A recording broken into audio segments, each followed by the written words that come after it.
교리문답을 통해서 하나님 말씀을 계속 배워가고 있습니다. 지난 주간에는 그리스도의 고난에 대해서 말씀을 들었습니다.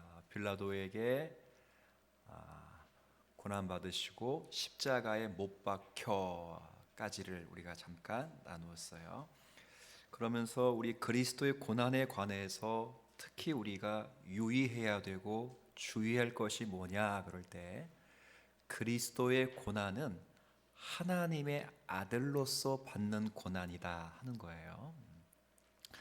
그냥 단순하게 몸과 살이 찢기는 이제 그런 고난을 이야기만 하는 것이 아니라 성부 하나님께서 성자 하나님을 버리심, 그러니까 그리스도의 존재 자체가 아버지로부터 부정당하시는 그런 고난이기 때문에 성자 하나님으로서 당하는 이 고난이기에 이 고난을 우리가 이해할 수도 없고 우리가 흉내낼 수도 없는 고난이다, 이렇게 말씀을 좀 드렸습니다.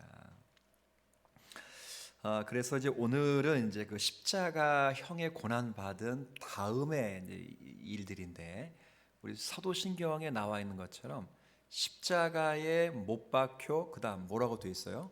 죽으시고 그다음 장사된지. 그래서 오늘은 그리스도의 죽으심 그리고 장사되심, 이 두 가지를 함께 나누게 될 텐데, 크게 두 가지를 이제 생각하게 될 거예요. 하나는 그리스도의 죽으심, 즉 왜 그리스도가 죽어야 하는가, 또 완전히 죽어야 하는가, 하나는 이제 이 사실을 생각하고, 두 번째는 그리스도의 죽음이 우리에게 어떤 영향력을 끼치는가, 그러니까 그리스도의 죽음이 갖는 효력이 나에게 어떤 것으로 나타나는가, 이 두 가지를 좀 생각해 보려고 합니다.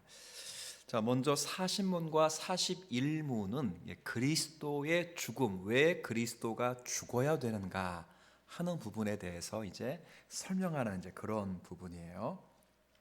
자, 한번 이제 읽어 보겠습니다. 제가 좀 읽을게요. 왜 그리스도께서는 죽음을 당하셔야만 했습니까? 이런 질문을 드렸다는 것은 이게 몰라서 이제 드리는 건 아니고, 몰라서 이렇게 물어보는 건 아니고, 알려주기 위해서 하는 질문이기도 하고, 또 다양한 의심들이 있을 수 있어요. 어떤 의심들이 있냐면, 꼭 예수님이 죽어야만 하는가? 다른 방법이 없는가? 그러니까 이를테면 아까 마귀가 예수님을 시험할 때 죽지 말고 어떻게 하라 했어요? 돌 가지고 떡덩이 만들고 인간의 소원 성취를 다 해주고 인간으로서 잘 먹고 잘 살게 하면 하나님 더 잘 살린다. 점집 섬기는 것보다 훨씬 많이 섬긴다. 그렇잖아요. 그렇게 하면 되는데 왜 하필이면 죽으려고 하시는가? 그걸 물어보는 거예요. 근데 우리가 답은 알아요. 예수님 반드시 뭐 하셔야 되는 거? 죽으셔야 되는 건 안단 말이에요. 왜 죽으셔야만 하는가? 꼭 죽으셨어야만 하는가라고 물을 때 답이 있습니다. 한번 여러분 이는부터 한번 읽어주세요. 시작.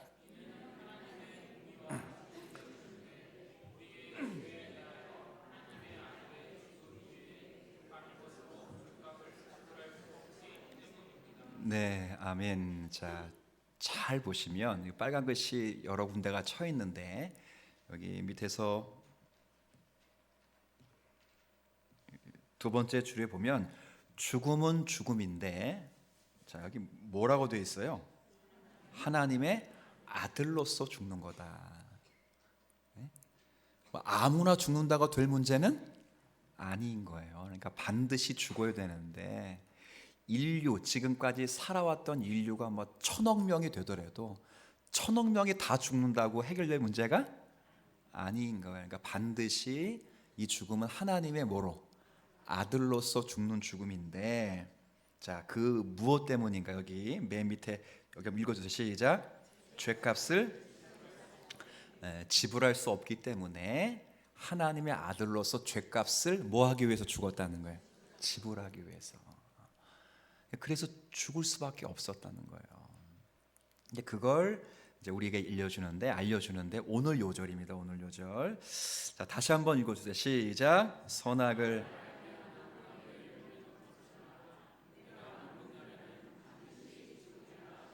네, 아멘. 자, 이것을 하나님의 언약이에요. 보세요. 선악을 알게 하는 나무의 열매를 먹지 말라. 먹는 날엔 정령 하신 분이 누구세요 지금? 하나님께서 지금 약속을 맺은 거예요. 이 약속을 처음 들은 대상이 누굽니까? 인류의 첫 번째 대표인 아담이에요. 아담. 우리의 대표였거든요. 옛 아담이 우리의 대표였는데 그 아담이 들어왔어요. 그러니까 하나님과 아담 사이에 지금 뭘 맺은 거냐? 언약을 맺은 거예요. 언약. 근데 이 언약을 네 글자로 무슨 언약을 그러면 한번 따라해 주세요. 생명 언약. 생명 언약이라 불러요. 왜 생명 언약이라 부르냐면 보세요. 제가 밑줄 친데 그 다음에 네모칸 시작. 반드시 죽으리라. 뭘 담보로 해서 언약을 맺은 거예요? 생명을 담보로 해서 약속을 맺었다고 해서 무슨 언약에 부른다? 그렇죠. 여러분 훌륭하세요. 근데 훌륭하다는데 왜 여러분들이 서로 여러분 스스로를 비우세요? 굉장히 이제 훌륭하니까 답을 정말 잘하신 거잖아요. 진짜 맞아요. 보세요. 먹는 날에는 반드시 죽는다. 바꾸면 안 먹으면 영원히 산다. 그래서 지금 뭘 담보로 약속을 맺었다고요? 생명을 담보로 약속을 맺어서 이 언약을 뭐라 부르는가? 생명 언약이라고 불러요. 자, 이해되셨죠? 하나님이 아담에게 약속을 맺었는데 그 조건을 뭘로 달았어요? 먹으면 죽고 안 먹으면 산다. 생명을 가지고 약속을 맺었기 때문에 이 언약을 생명의 언약이라 말한다 그랬어요. 그래서 영원한 복은 영원한 생명이고, 자, 영원한 저주는 또 영원한 뭐가 되겠어요? 그러면 사망이 되겠죠. 죽음이 되겠죠. 그런 조건으로 맺은 거예요. 자, 그런데 우리가 다 알듯이 인류의 첫 번째 조상, 우리의 대표였던 아담이 자, 생명을 조건으로 한 이 언약을 지켰어요, 깼어요? 깼다고. 하나님은 계속 지키시는데 누가? 아담이 누구의 유혹을 받아서 오늘 하와 맞아요. 하와 유혹 받아서. 근데 하와는 누구? 뱀은 또 누구야? 사탄의 유혹을 받은 거예요. 예수님은 이걸 승리하셨는데 첫 번째 인류는 실패했거든요. 여하튼 그 유혹을 받아서 선악을 알게 한 나무의 열매를 뭐 했다는 거예요? 따먹었다는 거예요. 따먹었으니 약속하신 하나님의 입장에서는 약속은 반드시 이루어지는 거니까 반드시 뭐 해야 돼요? 지켜야 돼요. 그러니까 아담과 아담의 후손은 반드시 죽어야 되는 거예요. 영원한 사망에, 영원한 저주에 처해 있는 거예요. 아마 여러분들이 딱 생각할 때 기분이 좀 더러울 수 있어요. 뭐가 더럽냐면, 나쁠 수 있냐면, 아니 따먹은 건 누구야?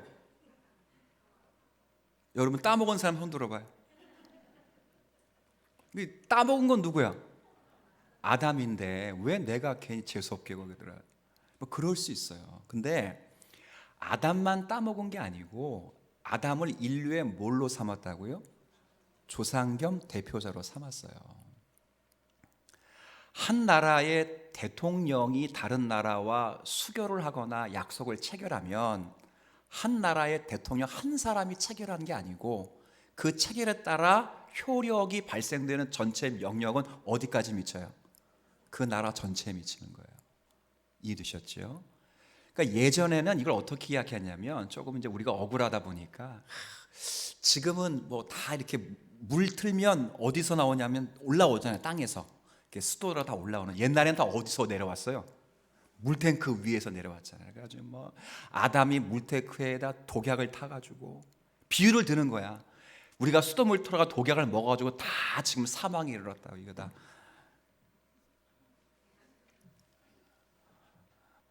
그게 아니고 우리도 함께 선악과를 사실은 따먹은 효과가 같은 거예요. 인류의 대표자예요. 근데 이걸 전혀 억울해할 필요가 없는 게, 보세요. 이걸 전혀 억울할 필요가 없어요. 왜? 예수님이 이제 십자가가 누구께 됐으니까. 이제 난 십자가 져봤다. 지난주에 제가 이거 했다고 괜히 또 시험 드신 분이 있으면 안 돼. 멸시천대 십자가는 제가 지고 가리라. 제가 우스갯소리로 지들이 뭐라고 어떻게 우리가 집니까? 여러분이 아무리 해도 예수님의 멸시천대 십자가를 질 수 없어요. 아까 우리 사신문에 읽었을 때, 자, 죄값을 지불하는데 하나님의 뭐로서 지불했다고요? 아들의 아들. 하나님의 아들, 즉 하나님과 본질인 하나님이 지셔야 그 십자가의 죄값이 사라지는 거예요. 우리의 죄값이 십자가에서 처리되는 것이지, 어떻게 인간의 더러운 본성이 갖는 영혼이 그 죄값을 처리할 수 있습니까? 인간은 자기 자신도 감당할 수가 없어요. 어제 아내가 그러더라고요. 왜 남자들은 말을 안 듣는지 모르겠다고. 그 절 보고 하는 건지는 모르겠는데 희한하게 남자들은 말을 안 듣는. 한번 물어봅시다. 우리 여성분들 그래요? 네, 그래서 네, 그렇죠. 저한테 들으라고 해서 저한테 하는 건지 모르겠는데 제가 이제 한 귀로 듣고 한 귀로 흘리고 막 그래서 그런지 모르겠는데 그런 얘기를 하는 거예요. 아니, 인간으로 태어나서 자기의 뒷수습도 못하는 거예요. 진자리 마른자리 가리지 않고 다 해서 길러놨더니 이제 지가 밥숟갈 뜰 줄 안다고, 다 지가 잘나서 학교 다니는 줄 안다고요. 이게 인간은 혼자 스스로 처리 못해요. 아담을 처음 짓고 날 때 아담이, 자 보세요, 무음한 상태였어요. 그때는 선악과를 따먹지 않은 상태에 선한 창조의 상태에서 여섯 번째 날 아담을 만드시고 하나님 말씀하신 게 보시기에 심히 좋았던 상태예요. 근데 그런 상태에도 아담을 향해 보면서 하나님이 스스로 말씀하신 게 있어요.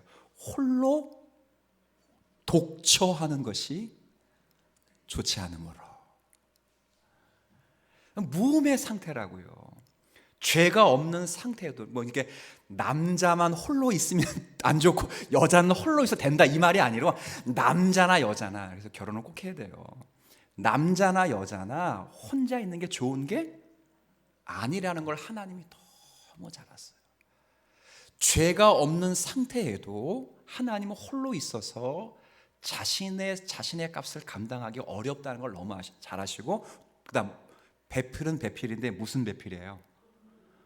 돕는 배필이에요. 돕는. 뭘 도와요?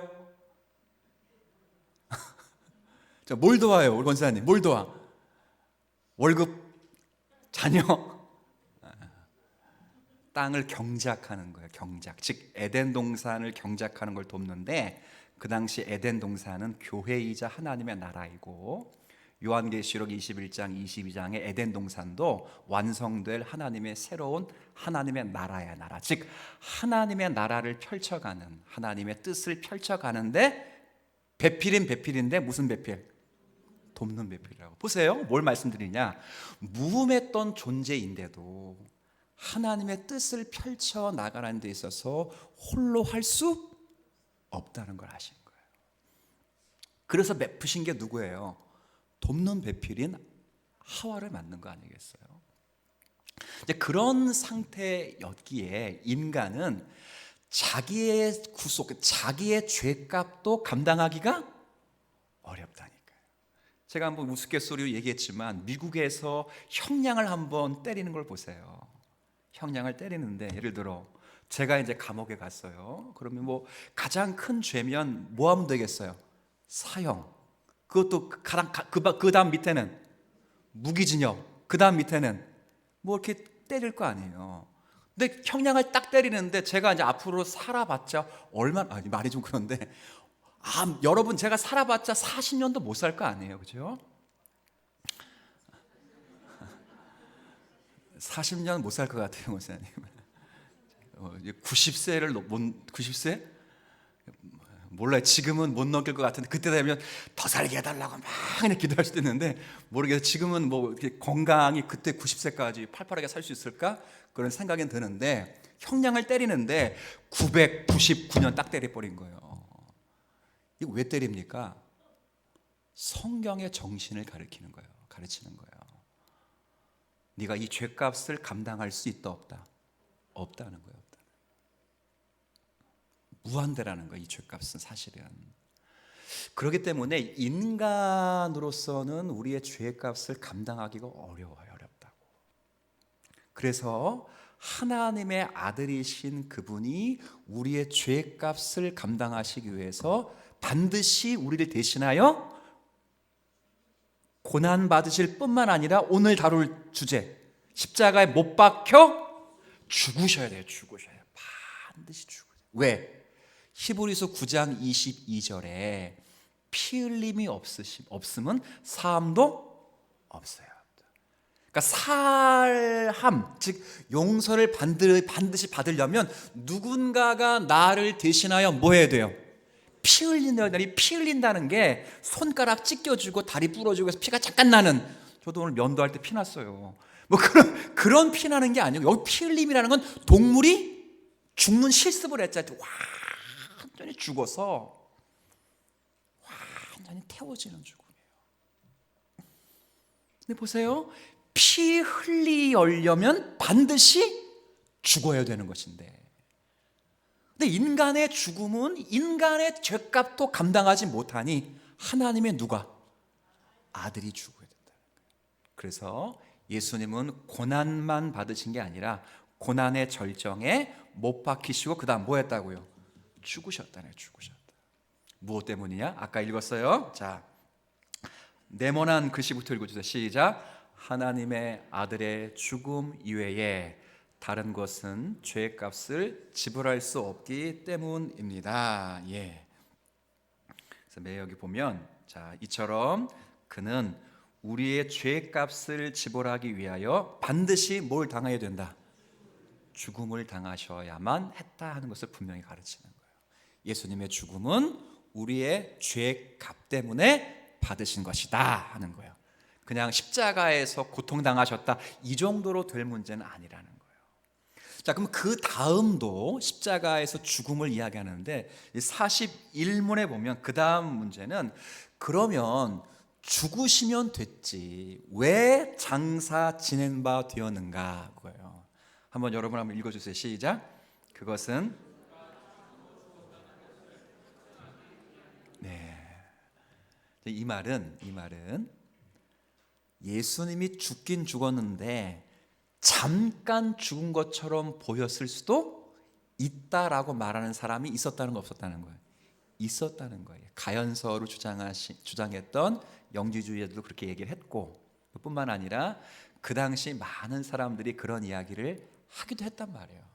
그래서 예수님이 장사를 왜 지내야 되느냐 그럴 때 실제 죽었다는 것을 다 공증하도록 하기 위해서 무덤 속에 3일 동안 있었다는 거예요. 성경을 보면 예수님이 실제 죽었다는 것을 여러 방면으로 이야기를 합니다. 첫 번째가 뭐냐?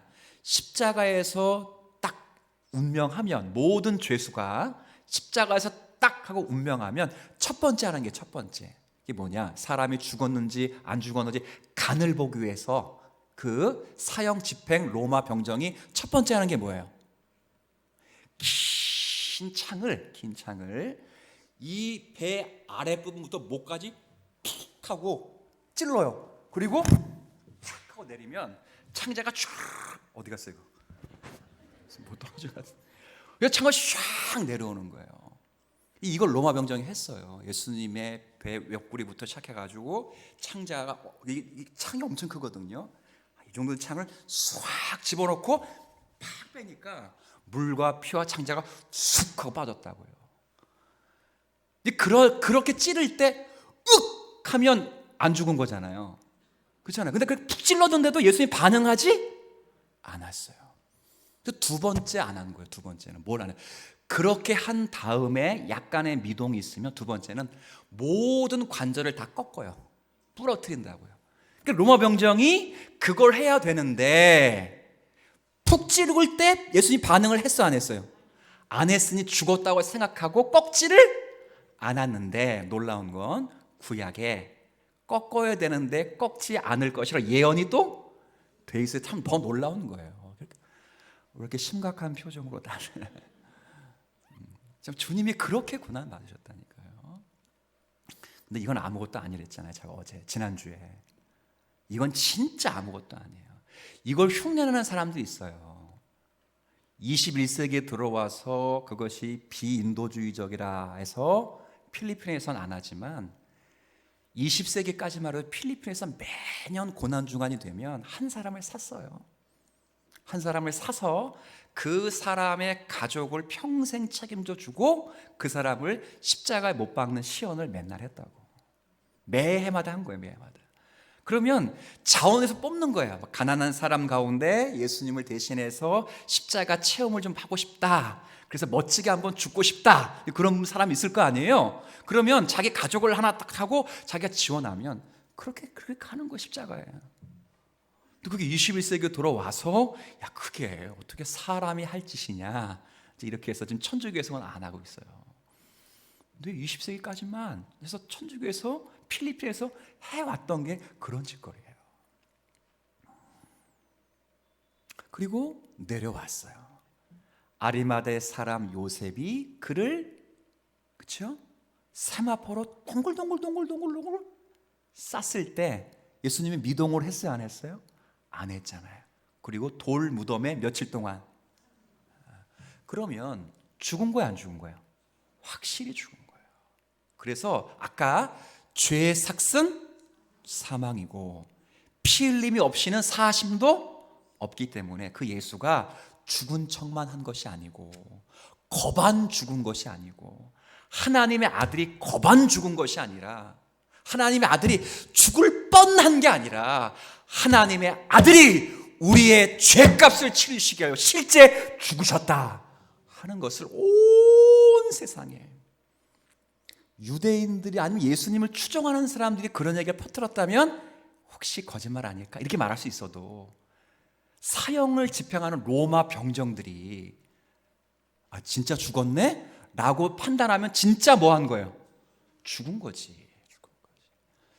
거기까지 낮아지신 거예요. 이유는 딱 하나입니다. 저와 여러분을 뭐 하시기 위해서? 구원하시기 위해서. 그러니까 여러분 하나님의 사랑은 진짜 무한하시거든요. 여러분이 무엇을 하나님께 감사해도 하나님의 사랑을 다 갚을 길이 없어요. 이게 주님이 우리에게 주신 놀라운 사랑이기도 합니다.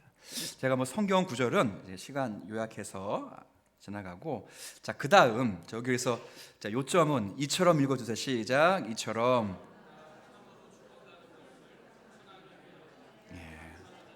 그렇죠. 왜 장사 지낸 바가 있느냐? 그가 진짜로 죽었다는 것을 보이시기 위해서 하는 거예요.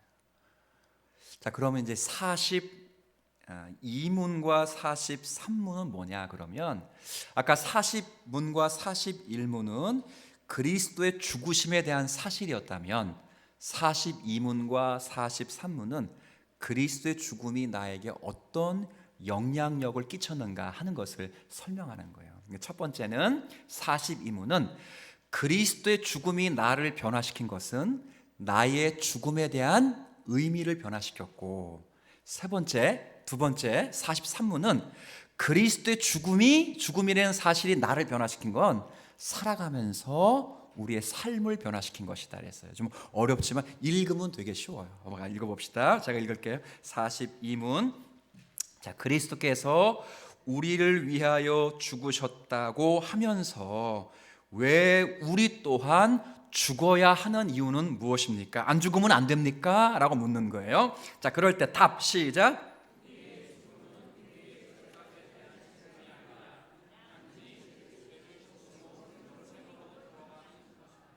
네. 자, 죄값에 대한 뭐가 아니라고요? 예. 보세요. 예수님의 죽음은 뭐예요? 죄를 그치고 영생으로 들어가는 거예요? 아니면 죄값에 대한 지불이었어요? 죄값에 대한 지불이었어요. 근데 예수님이 죄값에 대한 지불, 아까 여러분이 같이 고백했던 죄의 삭은 사망인데 모두가 죽어야 되는데, 이제 예수님이 죄값에 대한 사망의 값을 치르셨기 때문에, 그러면 상식적으로 우리는 안 죽어야 되는데, 히브리서 말씀에 그거 있죠.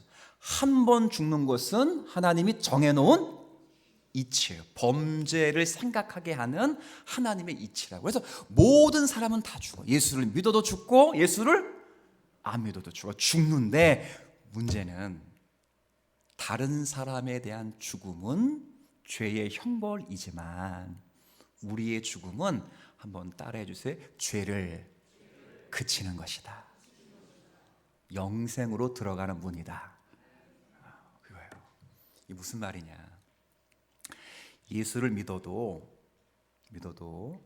우리가 그리스도를 닮고자 많이 애를 써도 사실은 죄를 짓지 않을 수가 없어요. 성도가 당하는 가장 큰 고통, 제가 죄의 주기 강론하면서 여러분의 말씀을 나누면서 성도들이 받는 가장 큰 고통은 죄를 짓고 난 다음에 당하는 죄책감이에요. 무슨 말씀인지 아세요? 이게 가장 큰 고통이에요. 지난 주일을 못 지켜서 하나님 앞에 큰 죄책감을 가지고 있는 고통, 무슨 말씀인지 아시겠죠? 근데 지난 주일 안 지켰는데 어차피 1년은 몇 번 있어요. 52번, 그거 한 번 안 지킨 것 같고, 이런 거 말고 성도들이 당하는 가장 큰 고통은 죄를 짓고 나면 받는 죄의 고통, 즉 죄책감이에요. 근데 이게 없으면 문제가 있는 것이고, 이게 가장 큰 고통이거든요. 근데 그 고통을 안고 우리가 이제 살아가는 중에 이 죄를 짓지 않기 위해서 많은 걸 해요. 말씀 읽고 기도하고 금식도 하고 철야도 하고 하나님께 매어 달려보기도 하고 좀 살려달라고 애원해 보기도 하고 저 사람을 좀 사랑할 수 있도록 마음의 은혜를 베풀어 달라기도 하고 주의를 잘 성수할 수 있도록 기도 부탁도 하고 하나님 앞에 헌금도 할 수 있고 영혼도 전도하고 그런 마음을 좀 달라고 많이 기도하는데 그렇게 잘 못 살아가요. 마음이 괴로워요. 근데 죽음은 뭐냐? 죽음은 그렇게 기도하면서 몸부림치는 걸 더 이상 하지 않아도 되는 쉼이에요. 이해되셨죠? 오직 했으면 요한계시록 주님 뭐라고 말씀하셨어요? 주 안에서 죽는 자가 복되에 도달했어요. 죽는 건 매 한 가지인데 주 안에서 죽는 자가 복이 있는 거예요. 그러니 우리가 죽는다는 것은 단순히 어두운 것만은 아니에요. 우리가 죽는다는 것은 단순히 저주만이 아니라고요.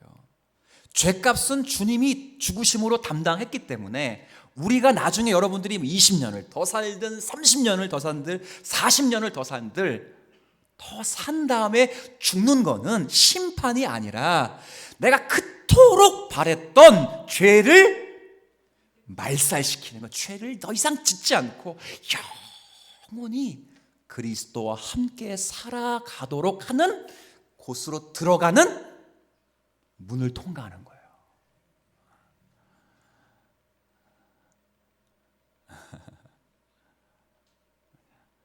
우리 옆 사람 한번 봅시다. 보시고 거의 다 끝났습니다. 거의 다 끝났습니다.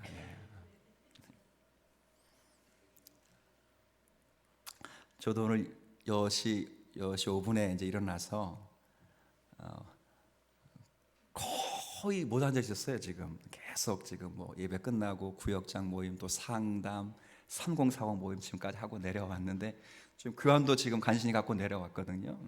근데 보는데 굉장히 피곤한 하루일 수 있는데 사실은 피곤한 하루이지만 여러분과 함께해서 너무 전 행복해요. 이게 안 믿으시는 것 같은데 진짜 행복하거든 실제로. 근데 여러분들도 피곤하기 때문에 어쩔 수 없이 잠깐 눈을 감으시면서 주님을 만난 걸 알고 있어요. 잠깐 감았는데 주님 말씀하셨죠? 일어나라. 아침 먹어라. 뭐 이러잖아요. 그런 말씀을 들었다. 참 감사한 거예요. 여기까지 앉아가지고. 연말에 오죽 바쁩니까? 그죠? 하루에 몇 건을 막 쪼개서 시간을 쪼개서 지금 저희가 보내고 있거든요. 지금 막 타임을 쪼개서 분까지 쪼개가면서 사람 만나고 다니고 있는데 힘든 건데, 그럼에도 불구하고 하나님의 백성들을 만나니까 기분이 좋아요. 그러니 피곤하시더라도 우리 옆에 있는 우리 성도와 함께 예배드릴 수 있다는 감격으로 남은 10분 잘 버틸 수 있는 은혜가 있었으면 좋겠어요. 네, 어디까지 했는지는 알아요. 그거예요. 그러니까 죽음이 굉장히 밝은 거예요. 그래서 우리 기독교인들은 장례식장에서 미지를 알 수 없는 두려움에 휩싸여서 슬퍼하면 안 돼요. 그러니까 육신의 이별 때문에 잠시 슬퍼할 수 있어도, 예? 그 장례식장이 정말 어둡거나 그 영혼을 하나님께 못 맡긴 사람처럼 어두우면 안 돼요. 날빛보다 더 밝은, 그 다음에 정말 그걸 불러야 돼. 막 이거 제가 흉내는 못 내지만 목탁 두드리면서 이 중이 지금 사람이 죽었잖아요. 그 영혼이 극락을 가든 지옥을 가든 누구한테 달려 있어요 지금? 중하게 달려, 중하게. 예? 중에게 달려서 중이 열심히 쉬는 거야. 열심히 쳐야 어디 가니까? 극락 가니까. 그러니까 막 시주되고 막 상주들이 돈 되고 뭐 기와장 올리고. 그래도 그러면 좋겠어. 목사님 말. 그게 바보짓이에요, 바보짓. 이미 정해진 거야. 불신자는 하나님의 영원한 진노로 들어간 거고, 신자는 죄를 완전히 그치고 그리스도의 장성한 분량이 되어서 그리스도의 따뜻한 품 안에, 아브라함의 품에 안겨 하나님의 영광의 자리에서 눈물과 슬픔이 없는 그곳에서 주님과 기쁨의 교제를 누리는 거예요. 내 자녀들이 울고 있으면 이상한 거예요. 이상한 거라고. 사무엘 러더퍼드가 쓴 서한집이 있어요. 17세기 개혁주의 신학자의 목회자가 20대 초반부터 목회를 하신 분이에요. 굉장히 유명한 학자이며 굉장히 큰 목회자인데, 이분이 거기 교회를 목양할 때 자기 아들을 잃은 어머니를 위로하는데 크게 혼을 내는 거예요. 그리스도의 머리됨, 그리스도의 왕권을 근거로 해서 젊은 목사가 나이보다 나이 먹은 아주머니를 엄청 혼내는 거예요. 슬퍼하지 말라고. 그 아이가 지금 누구와 함께 있는지를 보라고 강력하게 꾸짖었어요. 그리스도의 머리됨을 갖고 꾸짖었을 때 그 어머니가 화를 난 게 아니고, 그래,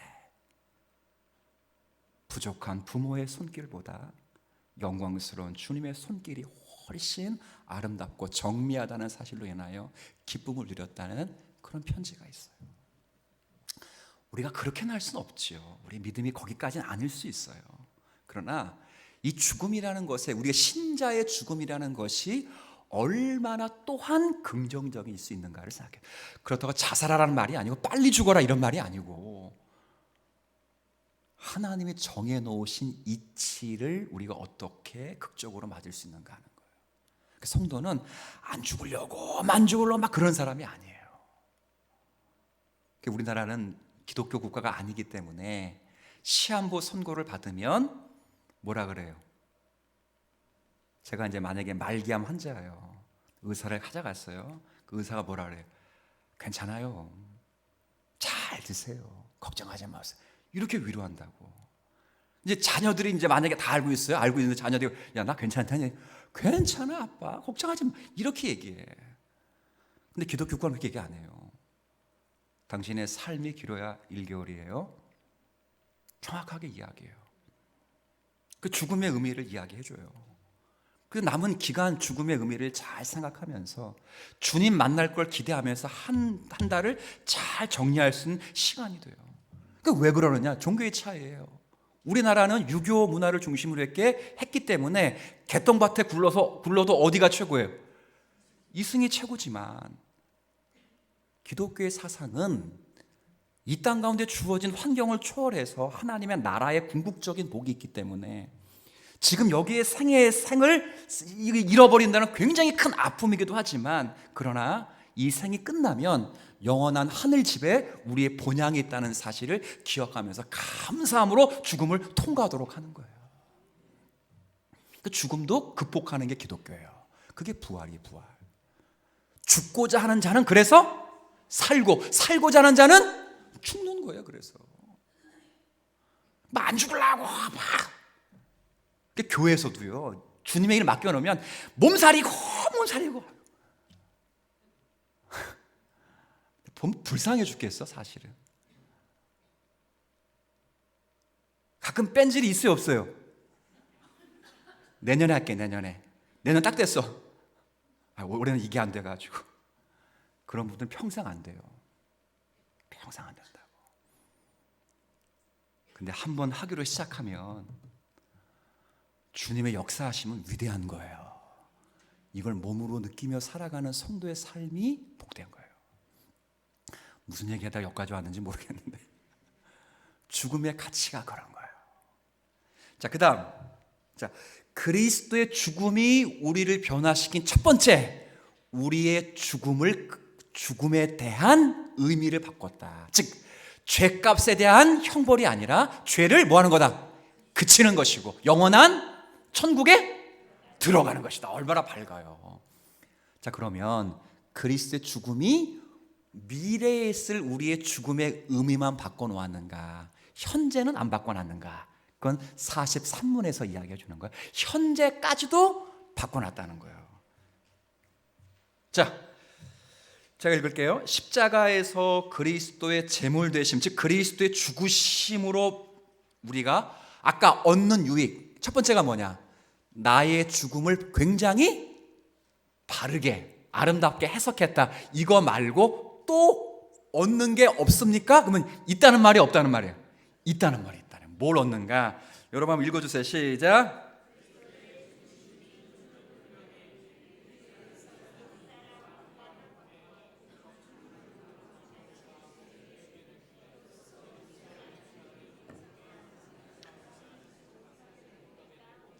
우리가 우리 자신을 감사의 예물로 그에게 드리게 됩니다. 아멘. 자, 무슨 말이냐? 아까 그리스도의 십자가의 죽으심이 우리에게 끼치는 영향력이 첫 번째가 뭐냐? 나의 죽음도 긍정적으로 바꾸어서 죄값에 대한 형벌이 아니라 죄를 그치는 거예요. 그렇죠? 제 소원이 뭐겠어요? 제 몸에서 온전히 주님을 찬양하는 것인데, 찬양하고 싶지만 육신이 쇠할 때도 있고 마음에 근심이 이끌 때도 있고, 그렇죠? 갈구는 사람도 있을 때도 있고 여러 가지. 근데 그걸 뭐 하는 거예요?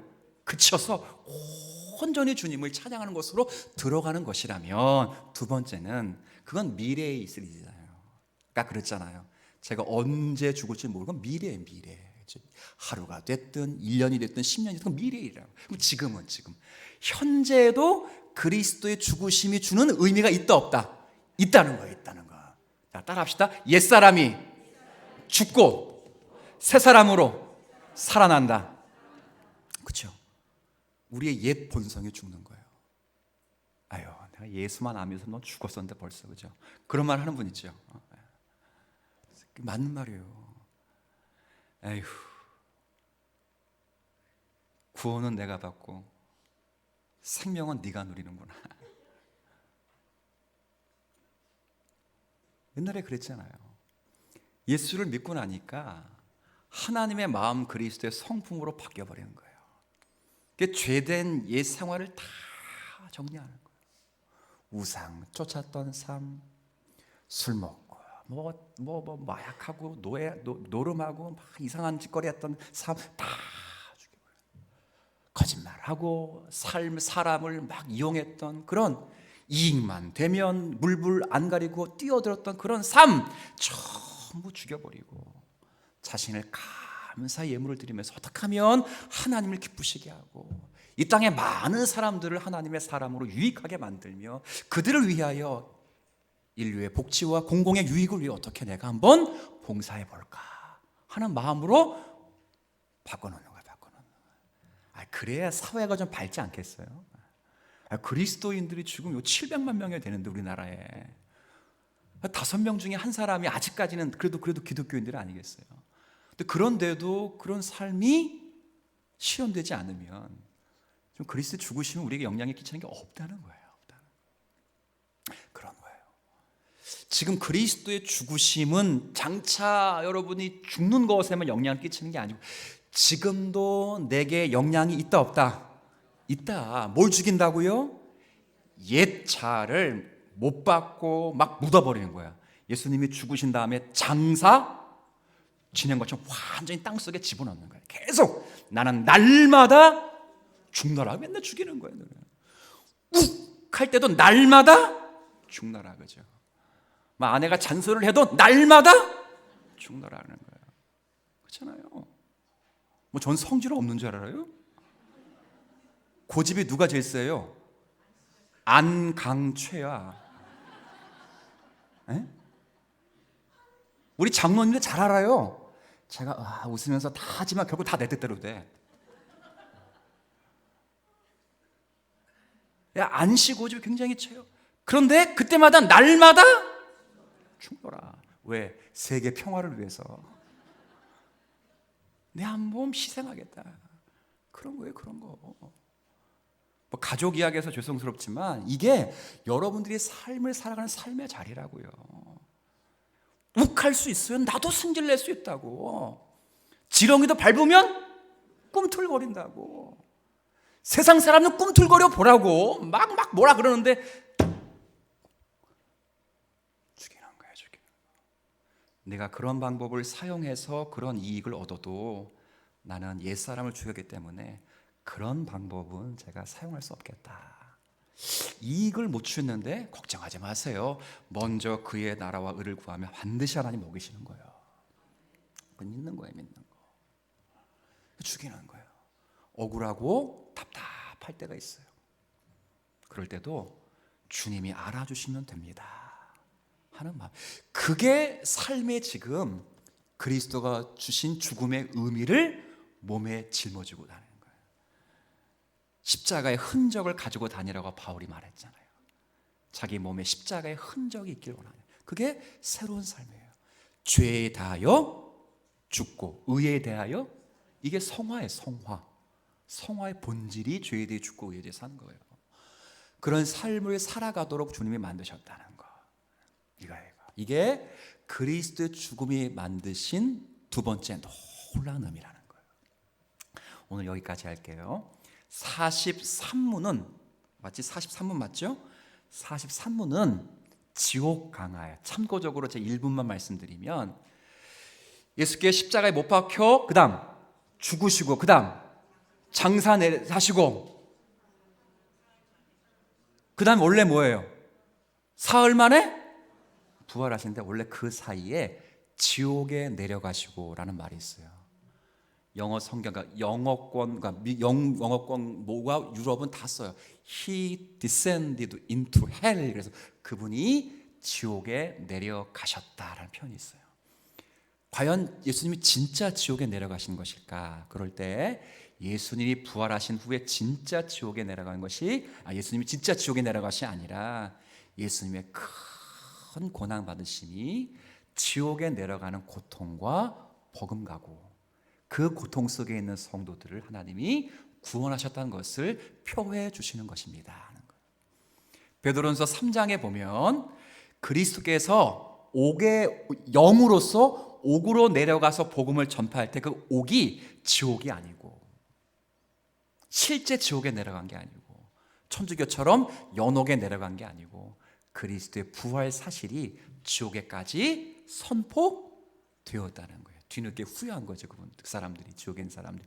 그 정도까지 복음의 놀라운 은혜를 누렸다 하는 것을 이제 가르치는 건데, 이건 우리 사도전경에 없기 때문에 여러분의 강론을 안 해도 될 것 같아요. 자, 오늘 두 가지 배웠습니다. 첫 번째는 그리스도의 죽으심이 갖는 효과 가운데 하나가, 첫 번째, 우리의 죽음을 밝게 만들어서, 우리의 죽음은 죄값으로 죽는 게 아니라 죄를 그치고 영광의 문으로 들어가는 통과의 문이다. 그래서 성화의 마지막 단계가 죽음이라고 보는 게 그거예요.